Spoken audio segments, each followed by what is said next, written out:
मध्य प्रदेश के कटनी में रहने वाली 29 साल की अर्चना तिवारी के ट्रेन में सवार होने के बाद रहस्यमय तरीके से लापता हो जाने को लेकर जमकर बवाल मचा था। लेकिन अब इस पूरे मामले की गुत्थी सुलझती हुई नजर आ रही है।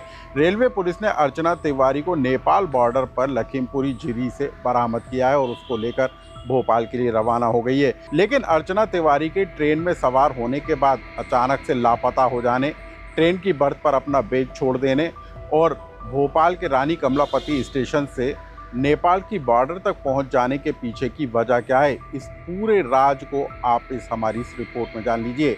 नमस्कार, मैं हूं अनुराग श्रीवास्तव और आप देख रहे हैं लोकमत हिंदी। 7 अगस्त के दिन रक्षाबंधन के ठीक पहले इंदौर में सिविल जज की तैयारी करने वाली 29 साल की अर्चना तिवारी अपने घर कटनी के लिए रवाना होती है।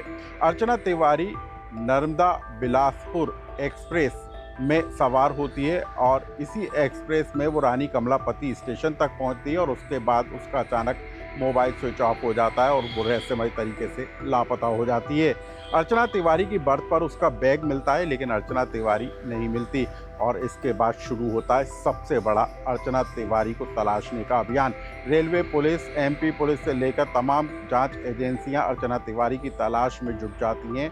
इंदौर से लेकर भोपाल और भोपाल से लेकर इटारसी और कटनी तक के रेलवे ट्रैक को पूरी तरीके से खंगाला जाता है। नर्मदा नदी में किसी आशंका या अनहोनी के चलते भी नर्मदा नदी में गोताखोरों के जरिए सर्चिंग अभियान चलाया जाता है।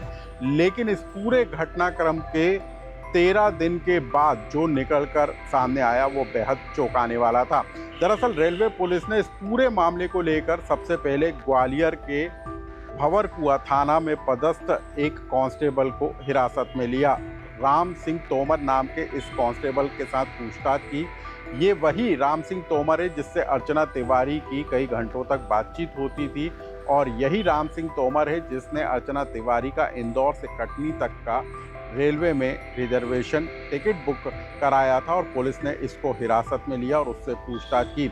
लेकिन सबसे बड़ा क्लू पुलिस को कहां से मिला, इसको भी जान लीजिए। पुलिस ने अर्चना तिवारी का मोबाइल स्विच ऑफ हो जाने के बाद उसके सीडीआर कॉल डिटेल रिपोर्ट निकाली और उसके बाद पुलिस के हाथ में लगा एक अहम क्लू, जिसमें ये साफ झलकता हुआ नजर आया कि अर्चना तिवारी की किसी एक ऐसे शख्स से कई घंटों बातचीत हुई है जिससे वो शायद मिली ना हो, लेकिन उसके संपर्क में वो लगातार रही और यहीं से पुलिस ने शुरू किया एक नया सर्चिंग अभियान और उसके बाद उसी क्लू के आधार पर पुलिस नेपाल बॉर्डर पर उत्तर प्रदेश के जिले लखीमपुरी झीरी तक पहुंची और वहां से अर्चना तिवारी को बरामद किया। हालांकि बताया ये जा रहा है कि अर्चना तिवारी अभी जो है पूरे तरीके से होशोहवास में नहीं है, लेकिन पुलिस अब उसको भोपाल में लाकर पूरे घटनाक्रम को लेकर पूछताछ करेगी। सवाल इस बात को लेकर होगा कि आखिर घर के लिए निकली अर्चना तिवारी बीच में ही क्यों लापता हो गई। नर्मदापुरम स्टेशन के बाद उसका मोबाइल स्विच ऑफ कैसे हो गया। आखिर नर्मदापुरम के बाद के अगले स्टेशन इटारसी पर उतरकर वो लखीमपुरी झीरी तक कैसे पहुंच गई, वहां किससे मिलने पहुंची थी और इस पूरे 12 से 13 दिन के दौरान उसने अपने परिवार वालों से संपर्क क्यों नहीं किया, इसके पीछे की कहानी क्या है। ये तमाम घटनाक्रम अब जो है अर्चना तिवारी से पूछताछ के बाद निकलकर सामने आएंगे। लेकिन जिस अर्चना तिवारी के साथ किसी साजिश के होने का अंदेशा जताया जा रहा था, किसी अनहोनी के होने का अंदेशा जताया जा रहा था, वो अर्चना तिवारी पूरी तरीके से सुरक्षित निकली है और 13 दिन के बाद अर्चना तिवारी के रहस्यमय तरीके से लापता हो जाने की गुत्थी भी अब सुलझती हुई नजर आ रही है।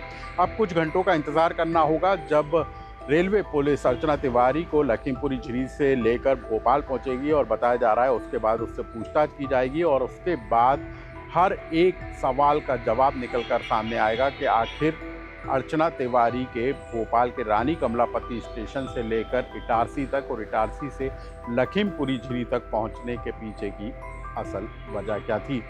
इस पूरी कहानी को लेकर जो भी ताज़ा और अपडेट होगा वो हम आप तक पहुंचाने का काम करेंगे। लेकिन इस खबर से जुड़ा यदि आपका कोई सुझाव या कमेंट्स हो तो हमें कमेंट्स बॉक्स में लिखकर जरूर बताएं।